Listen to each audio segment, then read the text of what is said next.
বিশ্বনবী তাহাজ্জুদের সময় দাঁড়িয়ে যেতেন ছোট্ট একটা ঘরে, চাটাইয়ের উপরে বিশ্বনবী মা এসে শুতেন, গাদাগাদি করে জায়গা নাই। মাঝরাতে বিশ্বনবী তাহাজ্জুদের জন্য দাঁড়াতেন, আল্লাহু আকবার বলে দাঁড়িয়ে যেতেন, নামাজ শুরু করে দিতেন।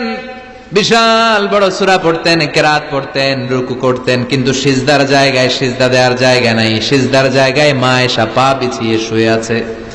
বুখারীর বর্ণনা, বিশ্বনবী সিজদায় যে হাত দিয়ে মা এসার পায়ের মধ্যে চিমটি কাটতেন, মা এসা বুঝতে পারতেন বিশ্বনবী এখন সিজদায় যাবে। সুবহানাল্লাহ পড়েন। মা এসা বুঝতে পেরে পা দুইটা সরিয়ে নিতেন, বিশ্বনবী সিজদা দিতেন। সিজদা দিয়ে বিশ্বনবী যখন আবার দাঁড়িয়ে যেতেন, মা আয়েশা পা বিছিয়ে আবার শুয়ে পড়তেন। কি ইবাদত ছিল বিশ্বনবীর! হাত্তা তাতাওয়াররামু খাদামা।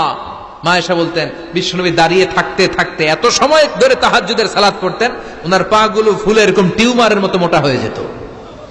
সুবহানাল্লাহ পড়বেন না? দাঁড়িয়ে থাকতে থাকতে বিশ্বনবীর পা গুলো টিউমারের মতো মোটা হয়ে যেত। প্রথম রাকাতে বাকারা, আলে ইমরান পড়ে ফেলতেন। সুবহানাল্লাহ পড়ে। বিশ্বনবীর পা যেন ফেটে যাবে, এভাবে হাত বেঁধে দাঁড়িয়ে থাকতে থাকতে বিশ্বনবীর হাতগুলো বাঁকা হয়ে যেত, ব্যথা হয়ে যেত। বিশ্বনবী তখন হাত দুইটা ছেড়ে দিতেন। আবার যখন এনার্জি ফিরে পেতেন, যখন বিশ্বনবীর ভাল লাগতো, আবার হাত বাঁধতেন। পড়েন সুবহানাল্লাহ। তার মানে হাত ছেড়ে দিও নামাজ পড়া যায়। হাত ছেড়ে দিও। মালিকি মাযহাবের কিছু স্কলাররা ওনারা মত নিয়েছে, ওনাদের অনুসারীরা এরসাল করে, আমাদের দেশে কেউ বাদে এইভাবে, কেউ এইভাবে, কেউ এইভাবে। মালিকিরা বাদেই না, কেউ বাদবই না, কি করবি কর। আছে না নাই? আপনি যদি হজ করতে যান মক্কা মদিনায়, এই আমলগুলো দেখতে পারবেন। এটা সুন্নাত একটা আমল। হাত ছেড়ে দিলেও যেখানে সালাত হয়ে যায় ওই জায়গায় কই বাঁধবে, এই নিয়ে কিলাকিলি আছে না নাই? উপরে না নিচে, আমিন জোরে না আসতে, আছে না নাই? বিশ্বনবী লম্বা সময় দাঁড়িয়ে তাহাজ্জুদ পড়তেন। তাহাজ্জুদ পড়লে আপনার মর্যাদা বাড়ায় দিবে কে? সাইয়েদনা জিবরাইল বললেন, ইন্না শারাফাল মুমিন ফি কিয়ামিল লাইল। বিশ্বনবী বললেন, জিবরাইল এসে আমাকে বলে গিয়েছে মুমিনের মর্যাদা তাহাজ্জুদের নামাজের ভেতর। সুবহানাল্লাহ পড়েন। তাহাজ্জুদের নামাজ পড়লে মর্যাদা বাড়ায় দেয় কে? 2 নাম্বার, কুরবাতুন ইলাল্লাহ। তাহাজ্জুদের নামাজ পড়লে আল্লাহর সাথে নৈকট্য বাড়িয়ে দেয় কে? আল্লাহর সাথে কানেক্টিভিটি আপনার বেড়ে যাবে। আমাদের দুনিয়াতে সব জায়গায় কানেক্টিভিটি আছে। এমপির সাথে হাত আছে, চেয়ারম্যানের সাথে হাত আছে, ওই এসআই এর সাথে হাত আছে, পুলিশের আইজির সাথে হাত আছে, কিন্তু আল্লাহর সাথে হাতটা নাই। কথা কন। আসল জায়গায় কানেকশন লাগানো দরকার। চিল্লায় বলেন ঠিক কি না? মান লাহুল মাওলা ফালাহুল কুল্লু। যে ব্যক্তি আল্লাহর হয়ে যায়, গোটা বিশ্ব তার হয়ে যায়। যে সব জায়গায় যে ধর্ণা দেয়, আল্লাহর কাছে ধর্ণা দেয় না, তার কোনো মর্যাদা নাই। আর যে ব্যক্তি সব দিক থেকে মুখ ফিরিয়ে আল্লাহর কাছে যায়, গোটা বিশ্বের সবাই তার দিকে তাকিয়ে থাকে। এজন্য সম্পর্কটা লাগাইতে হবে কোন জায়গায়?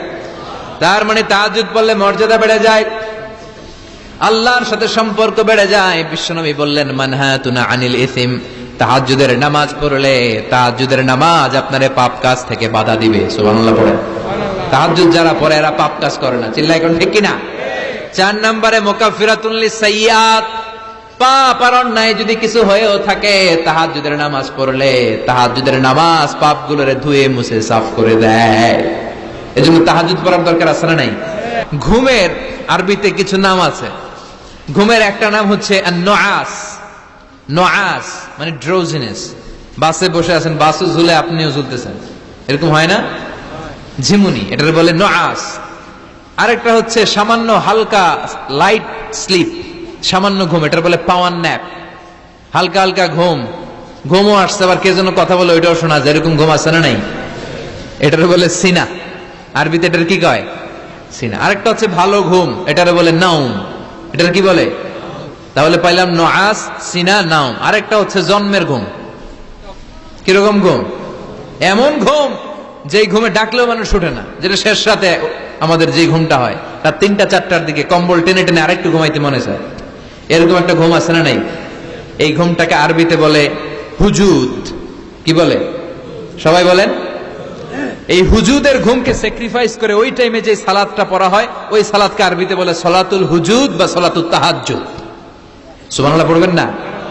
এজন্য রাব্বুল আলামিন বলেন, ওয়া মিনাল লাইলি ফাতাহাজ্জাদ বিহি নাফিলাতান লাকা আসা আন ইয়াবআসাকা রাব্বুকা মাকামান মাহমুদা। ও নবী, রাত্রিবেলা দাঁড়িয়ে আপনি তাহাজ্জুদের নামাজ পড়েন, আশা করা যায় বিশাল সম্মানিত মহিমান্বিত জায়গায় আল্লাহ আপনারে বসায় দিবে গো নবী। ঠিক কি না? তাহাজ্জুদের সালাত পড়লে মর্যাদা বাড়ায় দেয় কে? মুমিনের বৈশিষ্ট্য, তারা রাত্রিবেলা তাহাজ্জুদের সালাত পড়ে।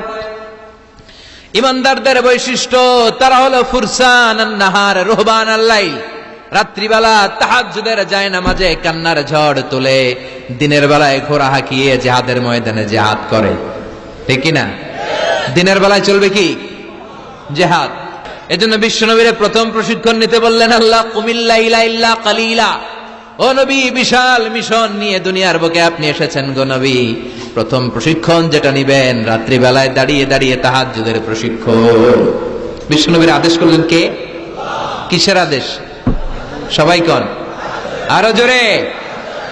ওই মুহূর্তটা তাহাজ্জুদের সময়টা এমন সময়, ইয়ানজিলু রাব্বুনা ইলা সামাইদ দুনিয়া, রব্বুল আলামিন আরশের উপর থেকে দুনিয়ার আকাশে নেমে আসে মানে বিশেষ একটা মনোযোগ দেয়, আর দুনিয়াবাসীরা ডেকে ডেকে বলে, গোলাম আলা মিন মুস্তাগফিরিনা গফির আলা, কার ক্ষমা লাগবে ক্ষমা চাও, সব গুনাহ আমি ক্ষমা করে দেব। আলা মিন মুস্তারজিকিন আরজুক আলা, কার কি লাগবে আমার কাছে চাও, সব আমি দিয়ে দেব। আল্লাহু আকবার। আলা মিন মুস্তাকসিন আকসুলা, যার জামা দরকার জামা চাও, জামা দেব। ক্ষমতা দরকার ক্ষমতা চাও, ক্ষমতা দেব। নেককার স্ত্রী দরকার, নেককার সন্তান দরকার, সন্তান চাও, সন্তান দেব। সব দেয়ার মালিক কে? কেউ যেটা পারে না পারে কে? কেউ যেটা দেয় না দেয় কে? কেউ যেটা বোঝে না বোঝে কে? আল্লাহ শেষ রাতে আম করে ডাকে, দেয়ার জন্য ডাকে, কিন্তু চাওয়ার সময় আমাদের নাই। উনি দেয়ার জন্য প্রস্তুত, কিন্তু এটা তো নেওয়ার লোক লাগবে। কথা কন?